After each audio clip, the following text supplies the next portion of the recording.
In a bold move that has stirred significant conversation, Governor Gavin Newsom has enacted the Safe Schools Act, a groundbreaking piece of legislation aimed at safeguarding California students and their families from immigration enforcement activities occurring on school grounds.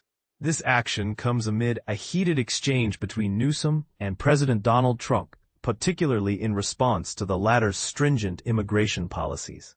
Over the weekend, Newsom signed a series of bills designed to counter the aggressive tactics employed by the Trump administration regarding immigration enforcement.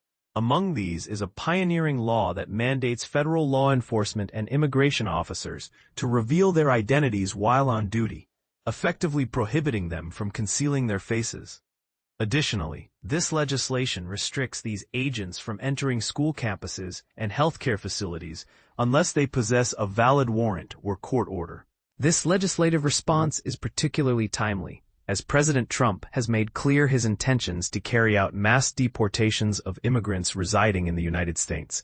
His administration's stance became even more apparent when he revoked a 2011 policy that had previously barred Immigration and Customs Enforcement (ICE) agents from accessing school campuses and other sensitive locations. In light of these developments, schools throughout the Bay Area and across California have taken proactive measures to reassure families. Many institutions have publicly committed to preventing immigration officers from entering their campuses and have pledged not to disclose student information without a warrant.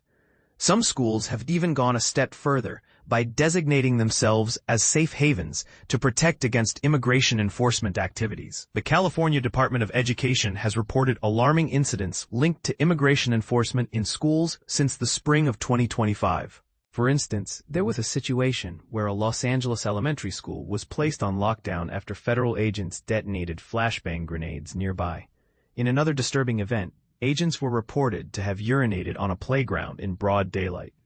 There have also been cases where agents sought direct contact with young children without parental consent or a warrant, and instances where they used school drop-off times to detain parents. Governor Newsom expressed his concerns, stating public safety relies on the trust between law enforcement and the communities they serve.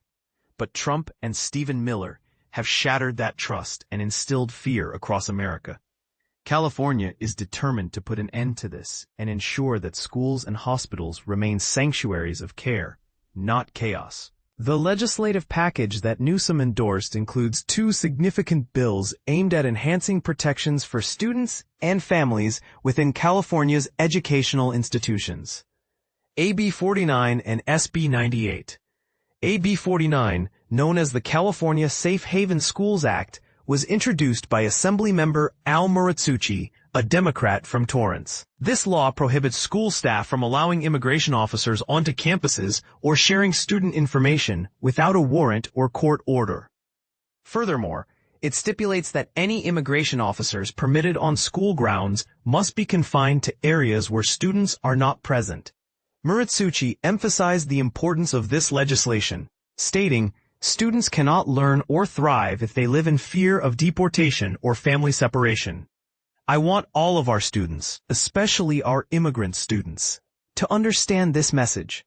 You have a right to an education, and California will always support you." The bill was co-sponsored by the Santa Clara County Office of Education and the Santa Clara County Board of Education, highlighting the fact that over 165,000 students in the county come from mixed immigration status households.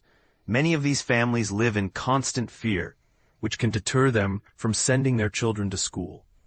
Dr. David Toston, the Santa Clara County Superintendent, remarked, "Our county has the largest concentration of immigrant families in California, and AB 49 fortifies the protection schools have to refuse immigration enforcement." In addition to AB 49, Newsom also signed SB 98, known as the Sending Alerts to Families in Education, SAFE Act.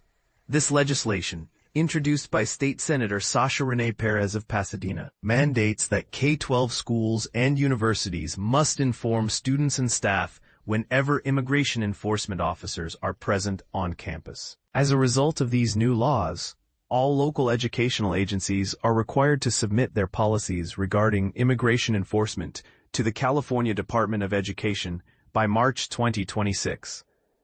State Superintendent of Public Instruction Tony Thurmond commented on the situation, stating, "The reckless actions of the Trump administration have instilled fear and trauma within California's school communities.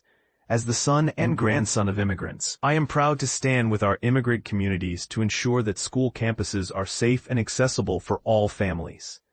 Ritu Mahajan Estes, an attorney with Public Counsel, the largest pro bono law firm in the nation, explained that while public spaces like sidewalks and parks are accessible to everyone, including immigration agents, public schools are generally regarded as private spaces. This means that officers typically need a court order or warrant to enter. Mahajan Estes noted that immigration agents often lack the necessary documentation when attempting to enter private spaces or engage with individuals, as obtaining warrants can be challenging and require specific intelligence about the individuals they are pursuing. Under the Fourth Amendment, we all have the right to be free from unreasonable searches and seizures, she stated. From what we observe, it seems that agents are reluctant to follow the proper procedures, as they often lack probable cause or reasonable suspicion. They are simply driving around and detaining individuals who appear to be immigrants. Her firm has been conducting weekly training sessions since January to educate businesses and families about their rights concerning immigration enforcement. These rights include the ability to remain silent, the right to request a warrant and deny entry without one, the right to ask for identification, and the right to document and record interactions while requesting legal representation. Everyone in this country, regardless of their immigration status, has rights under the Constitution, she affirmed.